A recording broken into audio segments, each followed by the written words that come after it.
дар асоси қарори иҷлосияи маҷлиси вакилони халқи шаҳри Турсунзода аз 4 октябри соли 2017 таҳти рақами 126 дар таърихи 10 декабри соли 2017 дар ҳавзаи интихоботии Эфиранос рақами 15 ва Лоҳути рақами 17 ба ивази вакилони хориҷшуда интихоботи вакилони маҷлиси вакилони халқи шаҳри Турсунзода давати панҷум таъин гардида баргузор шуд.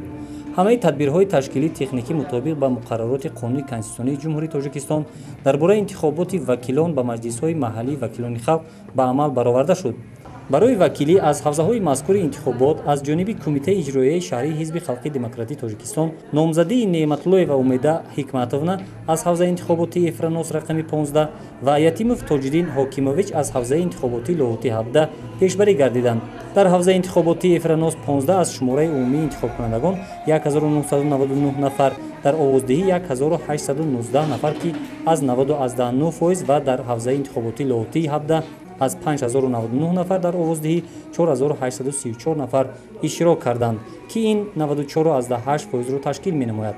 аз ҳамин миқдор ба тарафдории номзадҳои пешбарӣ гардида Неъматуллоева Умеда Ҳикматовна дар ҳавзаи интихоботии Эфиранос 15 1719 нафар 94.5% ва дар ҳавзаи интихоботии Лоҳути 17 4639 нафар 95.9% ба тарафдории Ятимов Тоҷиддин Ҳокимович овоз доданд. дар ин овоздиҳӣ ҳамаи шароитҳо муҳайё карда шудааст. дар участкаи мо миқдори овоздиҳандагон 1597 нафарро ташкил мекунад.